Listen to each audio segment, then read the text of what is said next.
Hey, welcome back to Bear Cave Ranch. It's freezing cold. You know what that means? That's right, the animal water freezes too. So, how, without power, do we keep the animals watered? Step one, we keep water inside the trailer where it won't freeze. And I use that blue thing and fill up that green thing. Next, you have to make sure that you throw some feed in there to keep them away from the water, but we just give them a little bit of water. That way, they'll drink some here in a couple minutes, and a little bit will freeze, and then we'll come out later and give them some more. And we're going to do that same thing for the goats. We just didn't give them food ahead of time. Get out of there.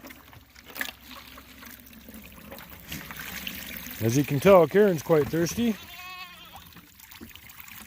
Now you'll notice there is ice in there. Tomorrow it might get above freezing. If it does, awesome. If, however, it doesn't get above freezing, I will have to dump that ice out. Sometimes it does. It'll thaw out, cool. If not, I'll be dumping a big old chunk of ice and it'll just melt away the next time it does get above freezing. That is what we have to do out here to keep the animals watered. We basically come out several times a day and give them water so they can drink it and keep hydrated. Next year, we're hoping to have a infrastructure in place where we'll have outlets over near these pens, and we can use the bowls that you plug in and keep the water from freezing. We don't have that this year, so there's a reason why I can't spend a lot of time away from the property. Someone has to be here to give them water 5-6 times a day so that the animals don't die. And the one thing we definitely don't want is for these precious babies to die. Isn't that right, Karen? Oh, you're so sweet. I got to feed them next. Of course, frozen animal water is not the only problem that the cold weather brings. For example, at 2 o'clock in the morning, my dogs wanted outside, and I couldn't get out. This got full of water during the day, and then it froze. Obviously, we got out, but I had to force it open, and then it got frozen and stuck like that. So I ended up just using the little deadbolt thing here to keep the door shut overnight. And then I actually just used my lighter and heated it up in the morning, and it melted it and it popped out. These windows look clear now because the sun hits them during the day, but they get condensation and it turns to ice at night. Also, back here behind the bed, hi Remington, this wall we discovered also gets covered in a nice little layer of frost overnight, making it really, really cold on our heads. You see this?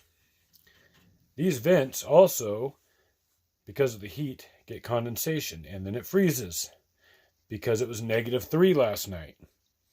Then during the day, it begins to melt. And we have one here in the living room. There's also one right here in the kitchen. One in the bathroom. And we used to keep our laundry under that, but the laundry was getting wet. So does our bed. Or the dog if he's laying there. Good talk. Now, of course, all year long, it's important to keep your animals' feed dry. We have the pellets in there for the chicks. We got scratch feed. We got another tote over by the other pen with cracked corn. We have to keep the lids on them. We have to keep bricks on to make sure the wind doesn't blow it off. And even in the winter time like this, Not only do you not want your food to get wet, you really can't have it wet because it will freeze into a solid block, thereby ruining your feed and making it no good for these animals. As you can tell, the wintertime is bringing along some challenges.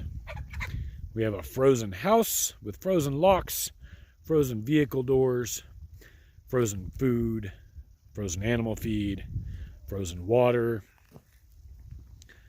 Does it mean that it's not worth doing? Absolutely not. I think it's absolutely worth it, 100%.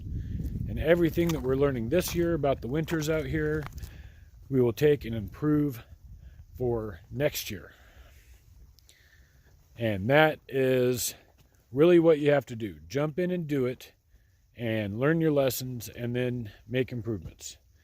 That is why we didn't get rabbits this year, or ducks, or turkeys, or guinea hens. So there's several animal types that we want to add out here. Possibly a pig or two. We'll see. So more that we want to add, but we decided to stick with what we had and get through the winter and make sure everything would work out. It's just a lot harder. Look, it's 28 degrees out here in the day. I do not want to be out here watering the animals 5, 6, 7 times, but I will, because they're important to our survival. And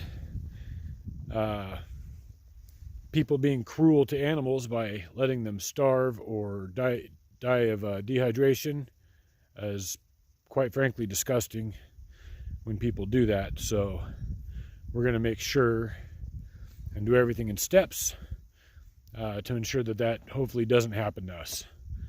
Okay, everybody, we'll see you next time.